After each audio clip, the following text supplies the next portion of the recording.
All right, so to finish out the bottom of page 1 of our packet, we're going to be talking about Hess's Law. And I would like you to make sure you have a calculator. Any old calculator can work. We're going to be just adding, subtracting, multiplying, some negative numbers involved here. And if you have any trouble with it at home, I can help you with it on the calculators that we use in class. But it should be pretty straightforward. But I would like you to try and follow along with my calculations. You might also consider going and grabbing 3 to 4 different colored pencils, highlighters, etc. because color is really going to help us focus on some of the important parts of this process and ignore some of the parts that make it just seem complicated that we don't need to worry about. So I know that I use color a lot, and in the general notes, writing out definitions and whatnot, we probably don't need the color that I'm using, but as soon as we start looking at the reactions and starting to use Hess's Law, I really think, and I would really encourage you to grab some colors and try it out. If you hate it, you don't have to keep doing it, but at least for that first example, I'd really recommend you highlight or color code with me because it'll help a lot.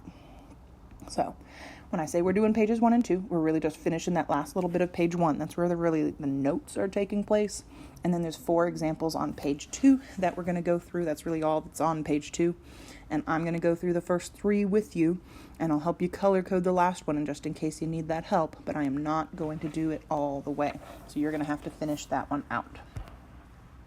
So first off, what is Hess's Law? We have that information already written down about how to use Hess's Law that we're going to talk about in a moment. But what is the law? Well, Hess's Law is the idea that if a chemical equation can be written as a combination of multiple steps, multiple smaller partial reactions, then the delta H for that big overall equation is going to be equal to the sum of the delta H's for each step. Basically, if we can add reactions up into a bigger reaction, we can also add up the delta H's into that bigger reaction's delta H.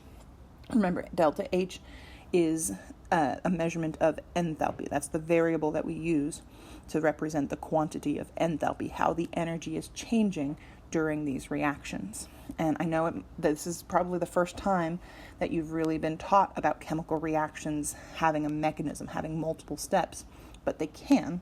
And you've probably actually heard about this back in biology when you talked about things like the Krebs cycle. It's a biological process that helps produce energy in our cells, but it doesn't happen all at once.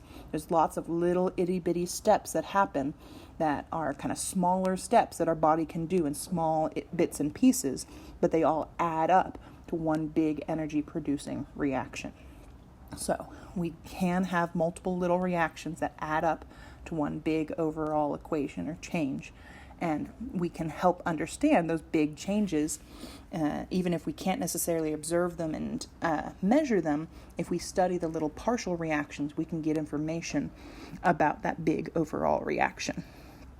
So kind of a complicated sounding idea, but really when it comes down to it, this is going to be like a puzzle. Down here in that how to use Hess's Law, we have a little bit of a description. That top paragraph is kind of the steps we're going to be taking. And I am going to highlight these in different colors. This isn't where you have to use color though. But I just want to kind of help you separate each of these ideas and each of the steps that I'm going to write out in separate steps on the next slide. The first step in this process, and this is where we're going to use color when we look at these reactions, is to find each substance from the overall reaction in one of those little reaction steps. We're going to color code them the same color so that we can easily find and identify the chemicals we have and where they're at in our partial reactions. And as we're doing that highlighting, or after we've done it for each of our substances, we need to make sure that it exactly matches the chemicals that we want in that overall reaction. And the 2 things that we need to check is if we have the correct number of them, if it has the correct big coefficient in front of the chemical, and if it's on the correct side. If I wanted 2 H2Os on the product side, but I only have 1 H2O on the product side of one of my partials, I'm going to multiply that reaction by 2 to make it match what I want. If I have it on the wrong side, if the H2Os are on the product side, but I want them on the reactant side, then I might flip the reaction in order to get them there. And you can notice down below that we will be flipping, multiplying, and dividing to make these match. And whatever we do to the reaction and those chemicals to make them match the chemicals and the formulas in our overall reaction, we're going to do the same to the delta H. Now, multiplying and dividing is pretty obvious. If I multiply a reaction by 2, we're going to multiply the delta H number that we have for that little partial reaction by 2. If we divide by 2, we're going to divide the delta H number by 2. When we flip a reaction, though, we're going to flip the sign of the reaction. If it was positive, that delta H will become negative. If the delta H was negative, it will become positive. So you will see that over and over again in these examples that we work out. But we're just going to keep checking our chemicals, making them match. And then the last step is not really written down, but it's kind of implied here at the end of our Hess's Law, that the final delta H, which is the thing that we're looking for, is equal to the sum of the delta H's of each step, which means we're going to be adding up the delta H's. Once we make all the changes to them, we're going to add them up, and that number that we add up is our final answer. Now, there are these last 2 bullet points down here about canceling and combining substances, but we're not really going to have to do that much. First off, if a substance is not in the overall reaction at all, we're not going to worry about it. We're going to ignore it completely because we don't care about it. I will show you in the first example or 2 that it does cancel out. They do go away, but we're not really focused on those chemicals at all. And you can trust, especially after the first 2 examples, that they will cancel each other out. They have to, given that we're looking for these other substances. The other thing that's going to save us a lot of time and headache is not worrying about canceling and combining. If a substance is in more than one reaction, whether it's in the overall reaction or not, if it's in more than one of those reactions, ignore it completely. Now, I'll show you in these first couple of examples why we can ignore it completely and try and reinforce and get you to trust me on this. Because technically, yes, if we have identical substances that are on the same side of different steps, meaning they're both before the arrow in 2 separate steps, they will combine. They will add up into the overall reaction and have the more than in those separate steps. If their identical substances are on opposite sides of the arrow in these different steps, then they're going to cancel each other out, partially or completely. They'll be kind of subtracted from each other. But that's where Hess's Law gets complicated. But all of that canceling and combining shouldn't be necessary if you focus on the chemicals that are in the overall reaction that are also in just one of those little partial reactions, not more than one. So that's one of the reasons why color is so crucial here. It's going to help us see where these chemicals are and help reinforce if it's not in the overall, if we don't color code it at all, or if we see it in more than one reaction. We skip it, forget about it, don't worry about it. And you just have to trust me and kind of yourself that you've done all the rest of the chemicals correctly, taking care of that, and that your answer will end up working itself out and ignoring the complicated stuff. So let's go ahead and look at this first reaction. I've turned that first paragraph into these kind of sequential steps like we just highlighted. That first purple step, find each substance in the partial reactions. Second, check if they're on the correct side with the correct number. Third, repeat and then add up. So I've put all of that same stuff in this purple, blue, and green steps here. If you just want to add kind of a step 1, 2, 3 here next to each of them, you kind of could instead of writing out everything that I have. But this is kind of what I want you to be looking at while we're doing this process. So the first step is to start finding each substance from our overall equation. And the overall equation is always going to be kind of part of the question. It's usually bigger, bolder than the rest of those other reactions. And so down below, we have those partial reaction steps, little reactions that should add up to that big reaction. Notice how we have those delta H's given. We're trying to use those delta H's and the reactions that they go with to find the enthalpy of this overall reaction. So we're going to do that by finding each of the substances in our overall reaction down here in our partial reactions. And so we only see carbon atoms, just plain old carbon with no oxygens attached to them in that first reaction. If we move on to the next one, O2, I see at the end of both of my reactions. And because I see it in more than one reaction, we're going to be ignoring oxygen completely here. We can get to the final answer without paying any attention to it. I'm still going to leave it highlighted because seeing it highlighted is going to help me remember, oh, it's in more than one. That's why I'm ignoring it. I'm allowed to ignore it. Now we can look at for our COs, and don't get confused by the CO2s. It is important that it's just plain old carbon monoxide, CO. Because the CO2 is not in the overall reaction, we're going to ignore it completely too. Pretend like it's not even there. We can figure out this problem if all we do is focus on the carbons and the carbon monoxides. So focusing on the carbon first. No real reason to focus on it other than it's at the left. But I'm looking for 2 carbon atoms on the reactant side before the arrow. And in this first reaction, we do have 2 carbon atoms, but notice how they're after my arrow. They're on the wrong side. So we're going to need to flip this reaction in order to get those carbon atoms on the correct side. Now, while I'm not going to ask you to do this in the future, I have already shown you that reaction written out and flipped. All I'm going to need you to do in general is write the word flip next to it. You don't even necessarily have to have that arrow there. Just going to document what change you're making to that reaction. But I do want you to see how this works a little bit more in this first example. So I did go ahead and show you that I've taken these products that were after the arrow in that original reaction, and now they're before the arrow in the flipped reaction. And the one thing that was before the arrow is now after the arrow. Don't worry about the things I've crossed out. I'll explain that in a minute. But now I have those 2 C's on the reactant side before the arrow like we wanted them to. So I can essentially check off those 2 C's from my list. I've got them where I want them. Also notice that when that reaction got flipped, the delta H, or enthalpy value that I wrote down next to that flipped reaction, has now had its sign flipped. It started off positive and now it's negative. So you might make a little note, remind yourself that the sign flips on delta H. Probably the simplest way to write it. When we flip the reaction, we flip the sign. So now we can move on. Other people might start focusing on oxygen, not remembering or seeing, oh, I've got more than one of them. We don't need to worry about it. We can literally completely ignore it and everything will turn out fine. So if we next focus on our CO molecules, I'm wanting to have 2 CO molecules on the product side after the arrow. And if we look down in that second partial reaction, I do already have 2 CO molecules, and they are already after the arrow. So they're where I want them, and we've got the right number of them. We don't need to make any changes here. And that happens a lot. You don't have to write no change, but I'm going to. I like to show my work.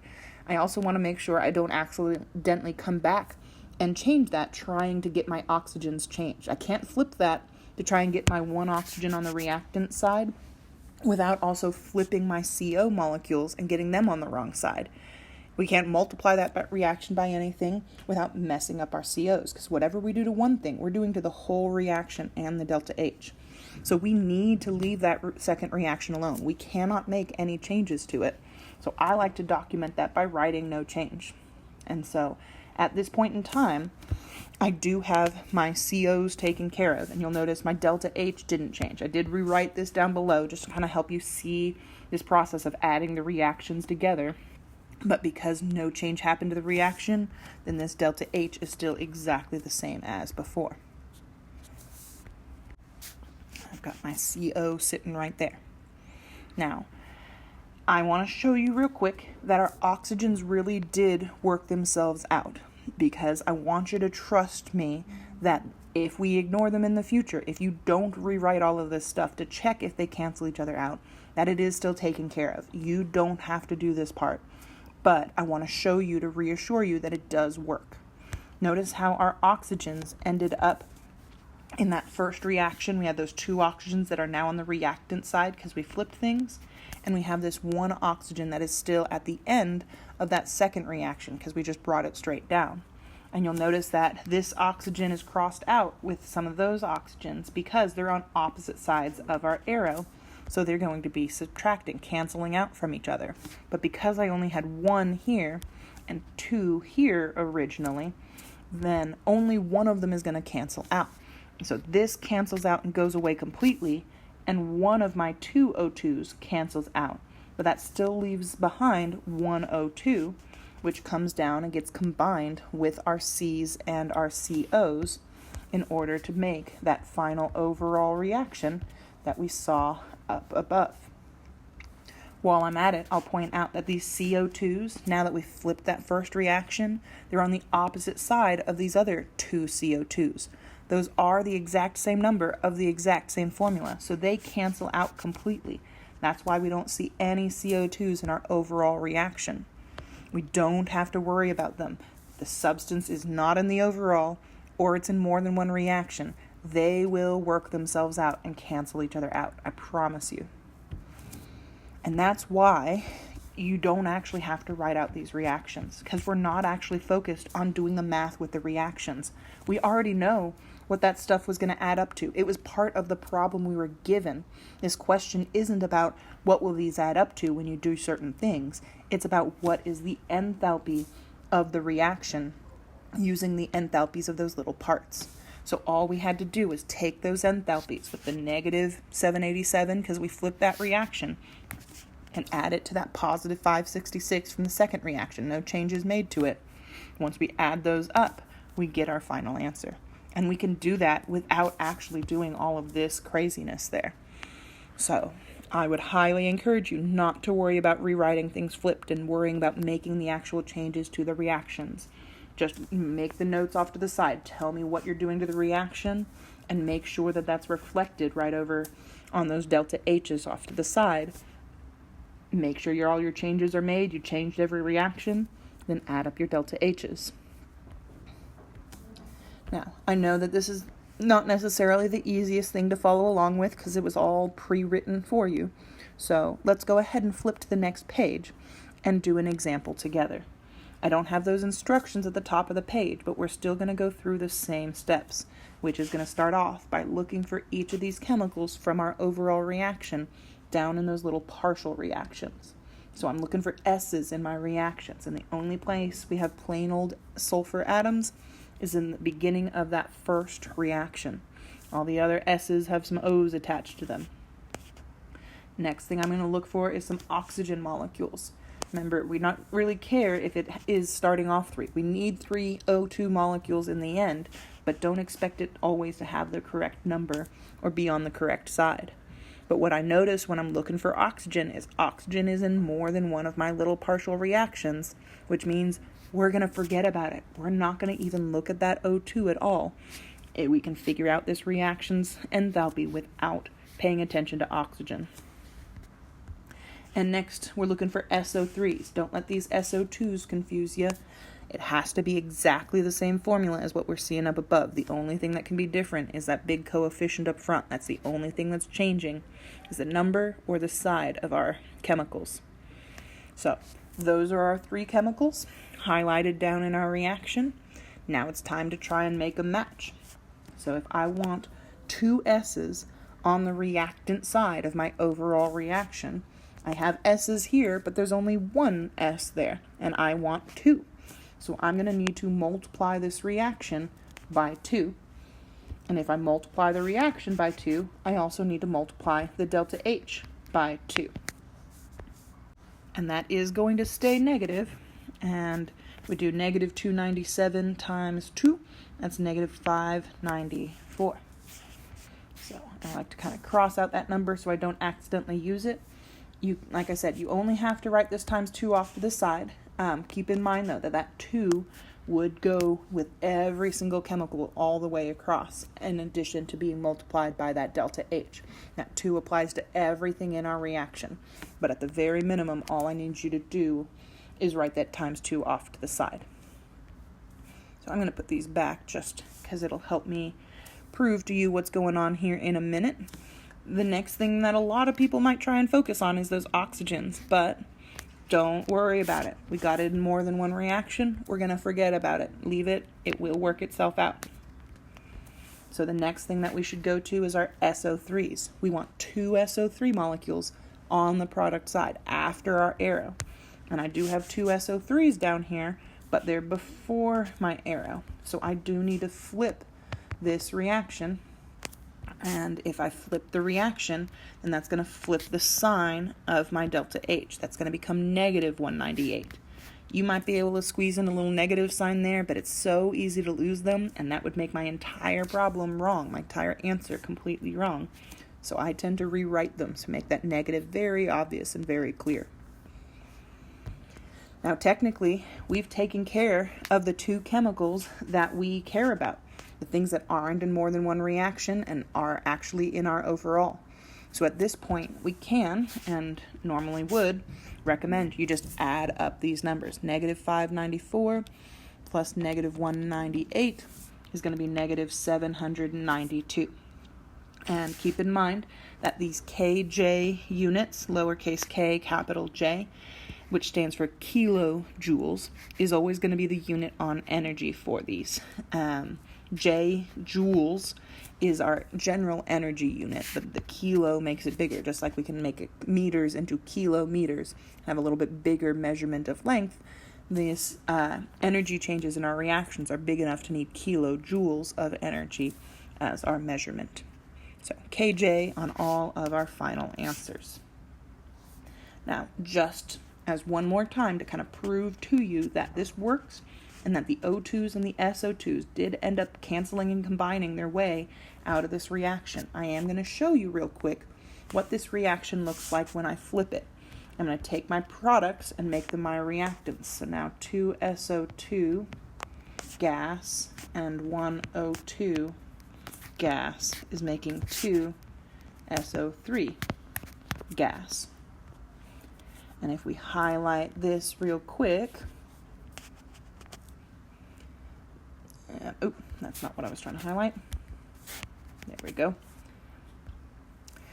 We can now see that our 2 SO3s are on the product side like we were wanting them. But here I have my 2 O2s from that first reaction on the same side as this 1 O2 in my last reaction, because they're on the same side of the arrow. They're both before the arrow. Those are going to combine and add up to the 3 O2s that we were looking for. So our O2s are taken care of. And for that matter, while we're at it, the SO2s that we didn't want to pay attention to, they weren't even part of our overall. We were hoping they cancel out, and they do. Now that we flip that second reaction, you can see that they're on opposite sides, and they're exactly the same. 2 SO2s on opposite sides completely cancel out and go away. So we're not left with any SO2s in our overall reaction. But none of that flipping, none of this rewriting, flipping, or canceling, or combining is even necessary at all. There was no other changes we could possibly make to these 2 reactions that would help us get O2s without messing up our S's or our SO3s. So this is the minimum that I would expect to see written out. And honestly, the people that try harder to flip these and force them and prove to themselves that they do cancel and combine are the ones that make silly mistakes, because it's easy. It gets complicated when you're starting to do that. If you take an AP Chem, I will help reinforce this and help you with some slightly more difficult problems where we do have to do that. But at the honors chemistry level, you shouldn't have to focus on any of those chemicals that are in more than one reaction or that aren't in the overall reaction at all. So that's going to be especially important in this next one. This next reaction looks way bigger, way more complicated. We've got 3 reactions and they've all got a lot of stuff in them. But if we take a moment to highlight the chemicals we care about, the chemicals from our overall reaction, and finding them in each of our little partial reactions, you'll notice that each of these chemicals is in a different partial reaction, and they're each only present once. There's no repeat chemicals that we have to ignore. They're all just in one reaction, which means that there's only one thing that you can do to each of these reactions. This is actually going to be even simpler than the prior reaction, A lot easier math, a lot easier changes to make because of it. There's a lot of complicated looking stuff here, but we don't have to worry about any of it, including these weird fractional O2s. Forget about it. They will work themselves out.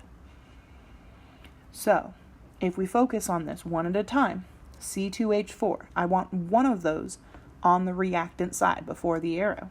Well, down here where I have my C2H4s, there's already one of them, and they're already before the arrow. So, we don't want to make any changes there. We want to leave that reaction exactly like it is. If I do make any changes, I'm going to mess up my C2H4s. So don't change that first reaction at all. We got what we want, which means we're also going to keep that delta H exactly the same.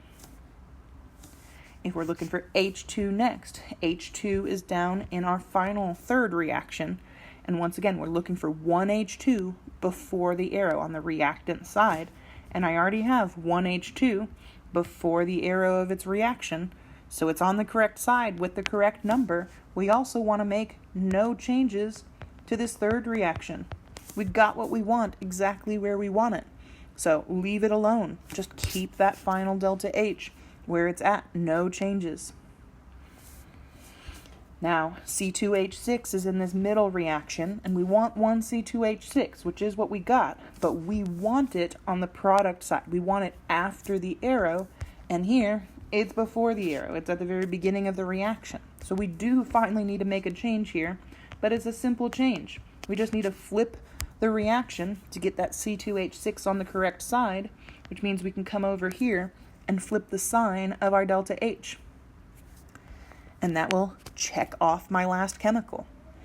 Once again, even though I've got all of this craziness, trust me, I'm not even going to write it out to prove it to you this time. If you want to come into class and ask for it, sure, I'll do it. But every single one of these O2s, CO2s, and H2Os cancel each other out at this point. So all we have to do to get our final answer is add up these three numbers, making sure to be careful that the first one and the last one are negative, but that middle one is positive, which will get us negative 136.8 kilojoules, of course.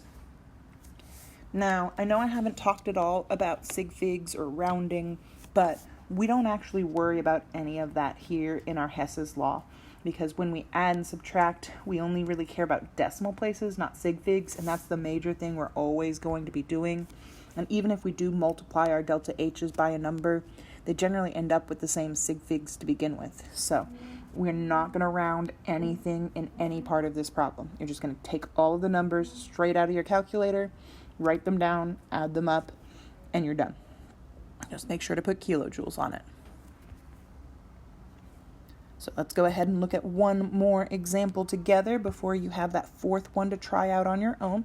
And this one does have a bigger overall reaction, which means more color is needed for color coding, but this is not going to be that much harder than any of these other reactions. Not quite as simple as that last one, but it's not too bad. You might even start making a plan in your head as you're doing this highlighting and looking at each of these chemicals and figuring out what you're going to be doing with them shortly. Especially when I notice that my oxygen is in more than one of these reactions, I know I'm going to be ignoring it, forgetting about that completely. Don't worry about the oxygen. And H2O down here.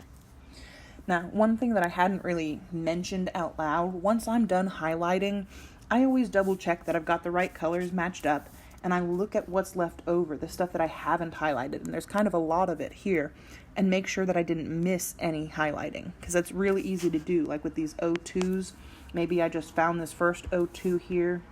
If I stop and I look at the unhighlighted ones when I'm done, I might notice that other O2, and so I can go back, highlight that, and make sure everything from my overall is highlighted in our equations, even if it's in more than one.